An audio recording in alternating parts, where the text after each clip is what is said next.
During the absolute darkest days of the Second World War, a kind of secret language started to pop up, but not in coded messages. Nope. It was in the melodies that were filling the airwaves. So today, we're going to decode the powerful, hidden language of WWII songs. Just try to picture it for a second. A world literally torn apart. You have millions of people separated from their loved ones, just facing this incredible uncertainty and fear every single day. This wasn't just some event in a history book. It was the real-life backdrop for an entire generation. And right in the middle of all that chaos, music became so much more than just entertainment. The songs from this time were super sentimental, and they were designed that way. They were built to connect people, to comfort them, and, most importantly, to give them a little bit of hope in a really confusing time. But how? How did these simple little tunes carry so much emotional weight? What was the secret code hidden inside the notes that made them so incredibly powerful? Well, that's exactly what we're about to dig into. See, the fact that these songs were so sentimental was no accident at all. It was a direct response to what everyone was feeling, from the soldiers out on the front lines to the families waiting anxiously back home. The music was literally designed to tap into their sense of longing, their patriotism, and their hope for a better tomorrow. So, to really get how powerful these songs were, we've got to look under the hood. We're about to become musical detectives, breaking these songs down into their most basic parts, starting with the fundamental building blocks of music itself. Okay, first up, the melody.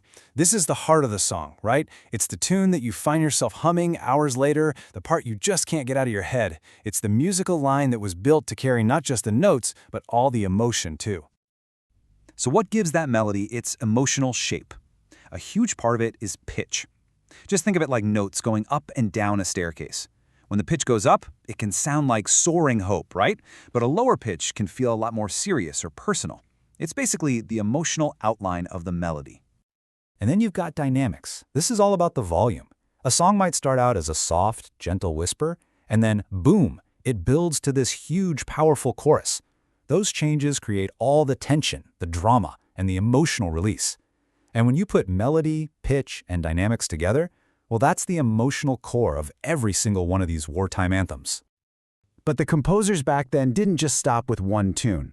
They wanted to create a sound that felt bigger, fuller, almost like a whole community singing together. And they had a really clever way of doing it by adding a kind of second, hidden voice. This technique is called a counter melody. It's basically a second, totally independent tune that weaves in and around the main one.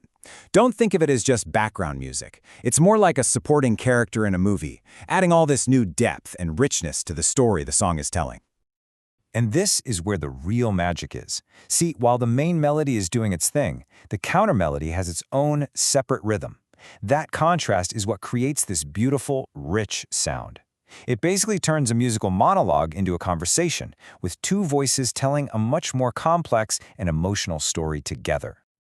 Of course, even the best-written song in the world needs a powerful voice to really bring it to life. And the singers of this era, people like the legendary Vera Lynn, had this incredible knack for filling a whole room with pure emotion. And that wasn't just magic, it was biology. So, what was their secret?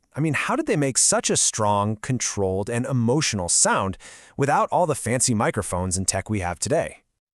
Well, the answer is right here. The diaphragm.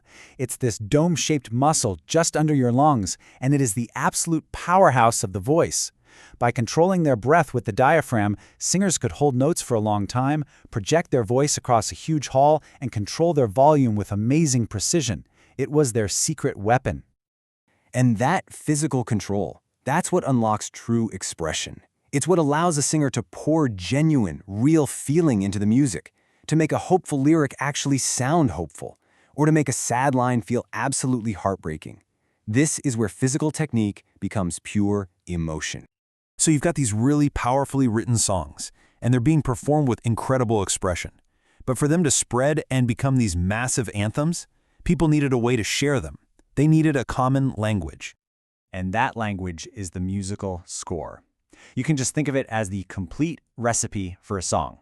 It has every single instruction, the melody, the rhythm, the dynamics, the whole shebang. It allows any musician anywhere in the world to recreate not just the song, but its powerful message of hope. And one of the simplest ways to understand the notes on a score is the solfa ladder. You probably remember this. do, re, mi, and so on. Each step is just a different pitch climbing higher and higher. It's a really simple, intuitive way to see how a melody is moving. And the system has its own simple little code. You see that little apostrophe next to the D-O? That's a signal. It just tells the musician that they've climbed that whole ladder of 8 notes and are starting over, but 1 octave higher. And as you might guess, a comma tells you the note is an octave lower.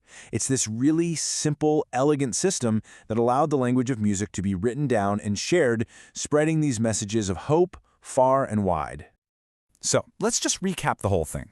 The songs of World War II weren't just simple tunes. They were actually sophisticated emotional tools. They used melody, pitch, and dynamics to really shape a feeling.